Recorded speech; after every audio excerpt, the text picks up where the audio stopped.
Alors, on va faire un petit focus group pour BMW. Qui préfère la version avec le son? Allez-y, soyez francs. Qui préfère avec le son? Ouais, ok, on est d'accord. Qui préfère sans le son? Ah, il y en a quand même quelques-uns. Hein. Bon, c'est pas très net. Hein. Ok, donc là, c'est moi. Ouais, c'est ça, on le savait. Et donc, nous allons jouer.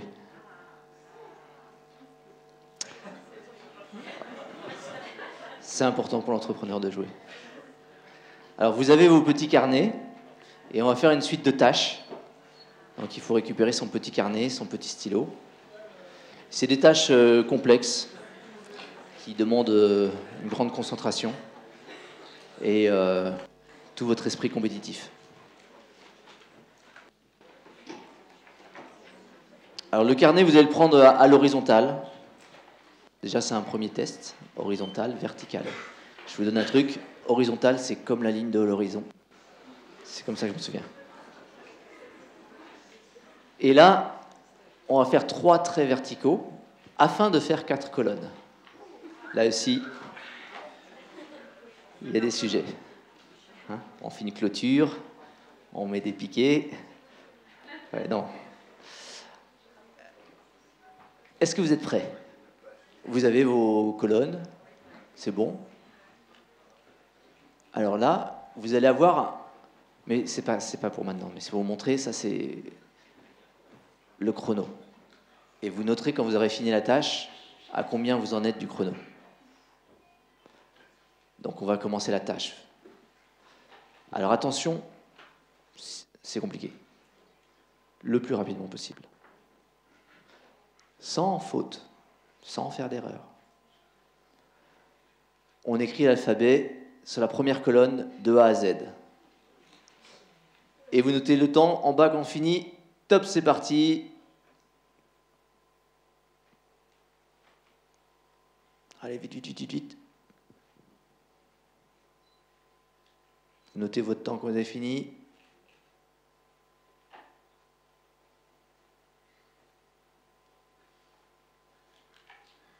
C'est bon. On va prendre Gauthier. Allez, on va dire que c'est bon. Deuxième colonne. Oui, mais c'est la deuxième colonne, c'est la tâche 3. Eh oui, il faut un peu de complexité. Hein, je suis là pour vous challenger. Alors, le plus rapidement possible. Sans faute. Remplir la deuxième colonne de 1 à 26. Et on note le temps. Et c'est parti. Vite, vite, vite. On ne traîne pas. On est à fond. On est entrepreneur. On aime la compétition.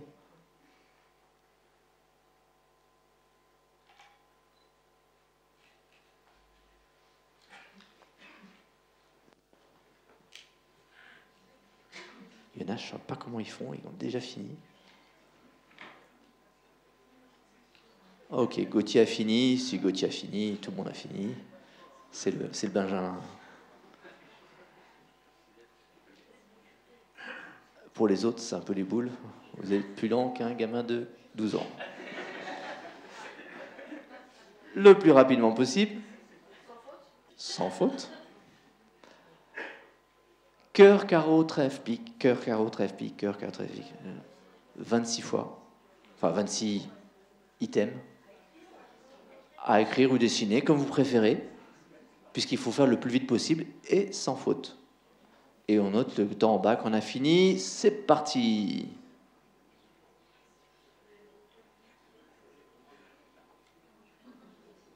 Non, mais on vous challenge, hein, on vous pousse dans vos retranchements.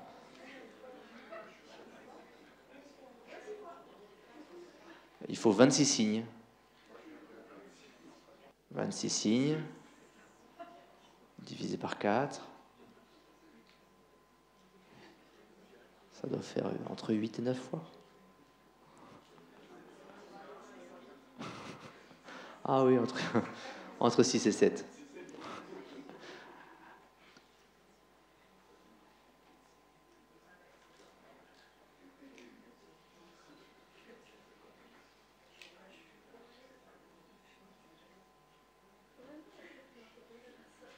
Allez, allez, allez, allez, allez. C'est une tâche, on fait une tâche. Hein. On est à fond. C'est bon? Allez, on pense que c'est bon. Gauthier a presque fini.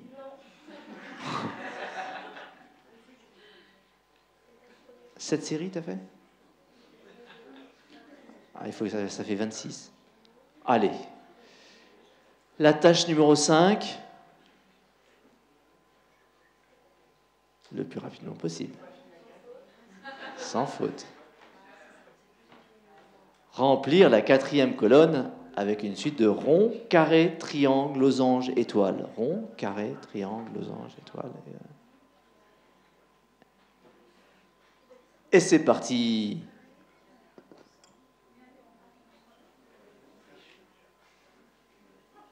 C'est presque fini, mais allez à fond. On reste motivé.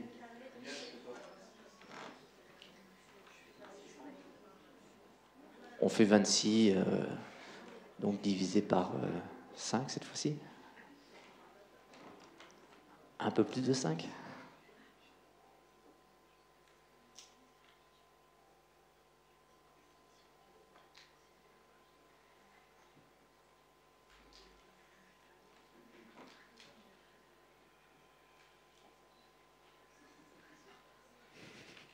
Il y en a des très rapides.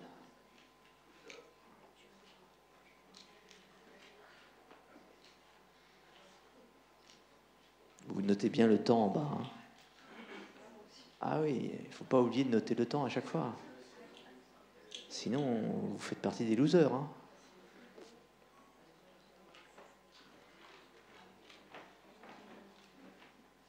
Je vérifie sur l'échantillon contrôle, le Gauthier.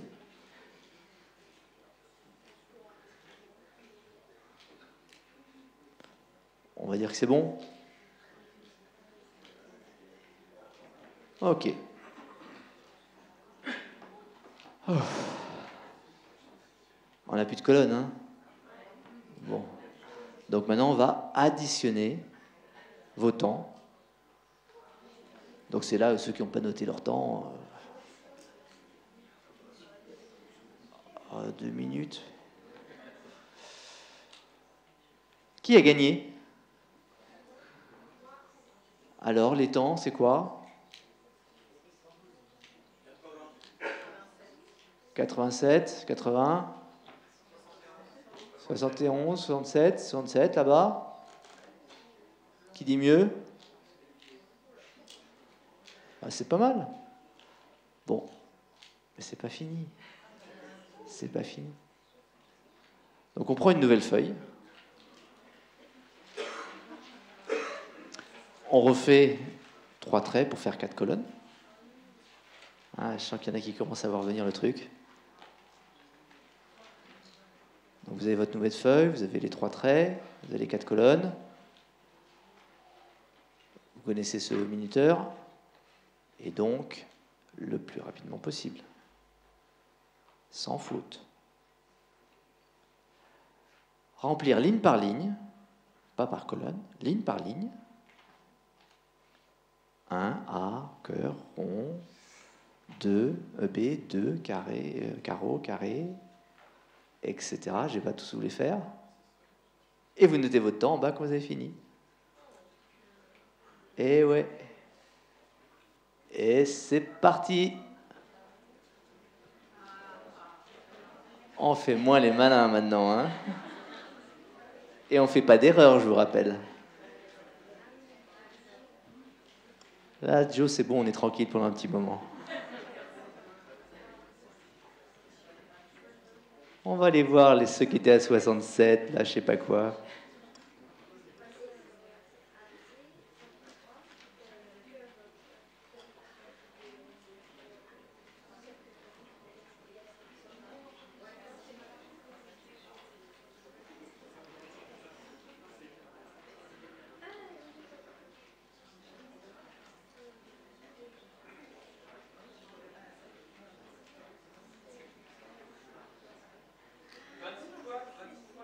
Ah, 26 lignes, oui. Ah oui, je sais. Pourtant, c'était assez rapide jusque-là. On n'a pas le droit de tricher, effectivement, Chaya, tu fais bien de le remarquer. On sent l'esprit indien qui revient.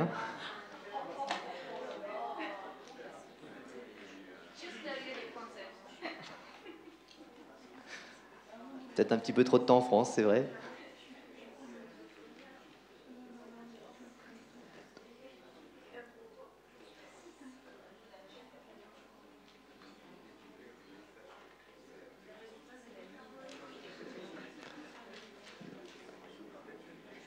Le premier qui a fini, on arrête le chrono, je vous promets.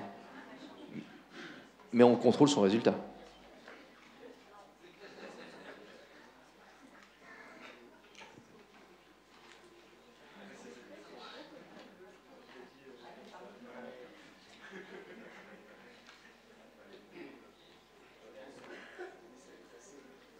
Je pense que le message est passé aussi. Alors le résultat, bah, vous faites la comparaison entre le temps de la tâche 7 et la somme des tâches 2 à 5. Qu'est-ce que vous en tirez comme conclusion? Attendez.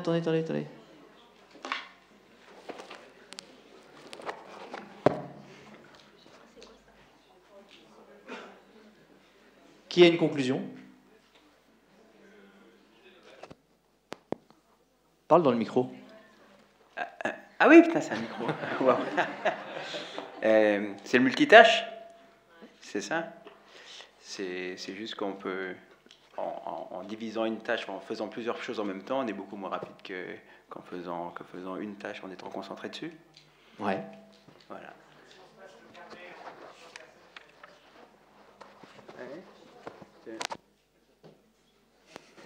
Le Fordisme avait du bon. Le Fordisme avait du bon. Ah ouais.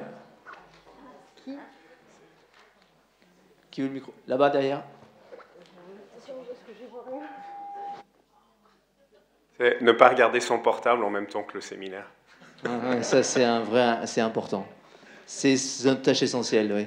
Pas de C'est ça le multitasking. message, non? Pas de multitasking en regardant vos messages. C'est ici quel est le message. Ce qui fait l'efficacité quand on répartit les tâches, c'est que, il faut ne pas avoir à passer le carnet sur lequel on note à chaque fois. C'est-à-dire que si on avait dû chacun une tâche et se le passer, ça aurait été plus lent encore peut-être. Si ça avait été séparé en tâches que chacun ait à faire, on aurait été plus rapide.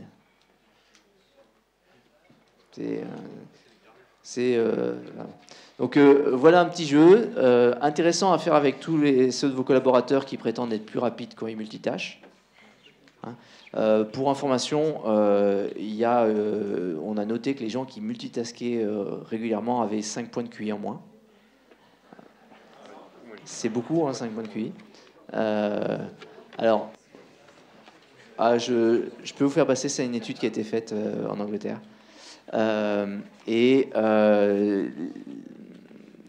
Sur l'ensemble des tâches et des organisations que vous faites, à chaque fois que vous réussissez à avoir des séquençages des tâches, vous allez gagner et du temps et de la fatigue. Donc, alors, on va reparler de tout ça. C'est finalement aussi très lié à ce qu'on a évoqué avec Christine tout à l'heure, puisque une grosse partie de ce qui se passe dans l'entreprise, c'est des gens qui interrompent leur travail pour en faire un autre, mais c'est pas grave parce que ça prend 30 secondes. Et ça prend aussi d'interrompre une tâche, de refaire un effort de concentration pour comprendre la nouvelle tâche, même si elle est complètement anodine, et de repartir sur la tâche suivante. Et donc, on a cramé 2 à 3 fois plus de cerveau juste pour ça. Le micro est derrière toi. Moi, je dirais que c'est la revanche des hommes. Alors, je voulais pas être entraîné là-dessus.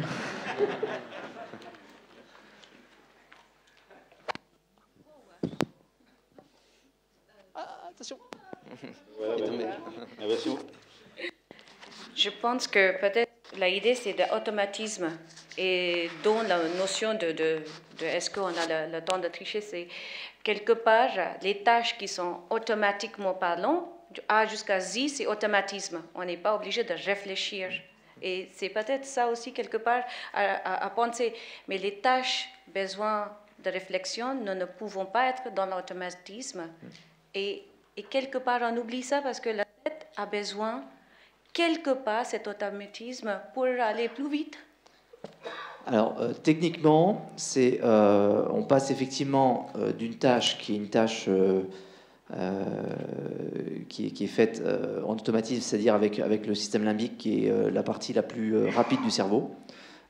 Et le moment où on doit changer, basculer de tâche, on est obligé de passer sur le fonctionnement du cortex, qui est la partie extérieure du cerveau. Le cortex en grec, c'est l'extérieur, et qui est une partie très lente, très imparfaite, qui nous ralentit considérablement. Je vous donne un bon exemple de ça. Quand vous voulez gagner une partie de golf, vous dites à votre camarade là, qui joue, avant de jouer, vous lui demandez s'il a bien pensé à bien s'aligner et à bien balancer son geste et à bien le finir surtout. Et bien là... J'ai une question et un exemple pour toi, en fait, pour les autres aussi. Qui s'est rendu compte en conduisant, quand vous vous approchez de votre destination pour vous garer, on baisse le son de la radio quand on fait la musique? C'est pourtant... voilà. On va essayer qu'il ne se déboîte pas.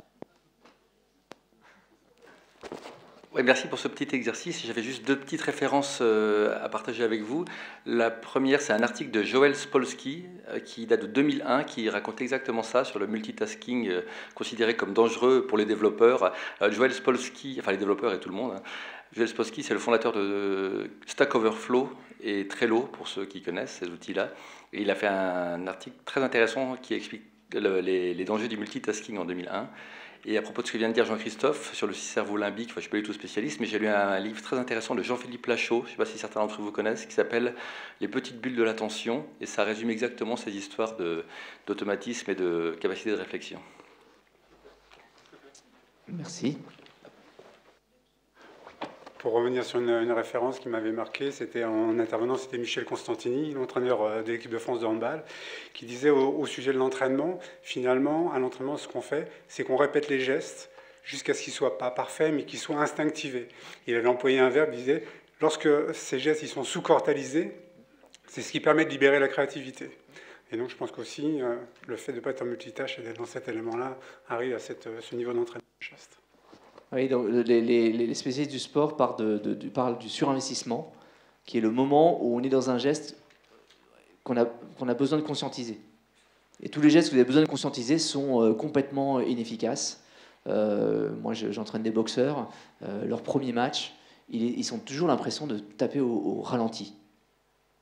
Ils ont toujours l'impression de taper au ralenti. Ils n'arrivent pas à libérer leur coup. Et ces deux sentiments, c'est exactement ce qui se passe quand on est conscient du geste et qu'on se dit alors là je vais envoyer un coup de poing. Ben non, tu l'envoies. Et là je vais faire un revers. Ben non, trop tard. Donc c'est la supériorité en fait du cerveau automatique qu'évoquait Chaya. C'est très rapide, très peu consommateur d'énergie. Et du coup, si vous arrivez à le faire travailler le plus longtemps possible, c'est bon. À chaque fois que vous changez de tâche, vous êtes obligé de faire appel au cortex préfrontal. Vous êtes obligé de rappeler à votre cerveau le contexte de la nouvelle tâche et d'embrayer sur cette nouvelle tâche automatique. Mais si elle dure, plus vous la raccourcissez, et plus cet investissement est peu rentable.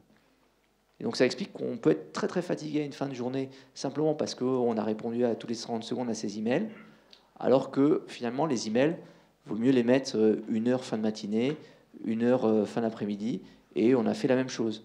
Mais on les a fait en fil. Alors vous avez un très bon livre là-dessus qui s'appelle Votre cerveau au travail, en anglais Your Brain at Work, qui est écrit par David Rock, comme rock'n'roll. Une très grosse partie de tous ces livres sont sur notre site. Il y a un petit truc où on a fait une liste de l'ensemble des livres qu'on recommande.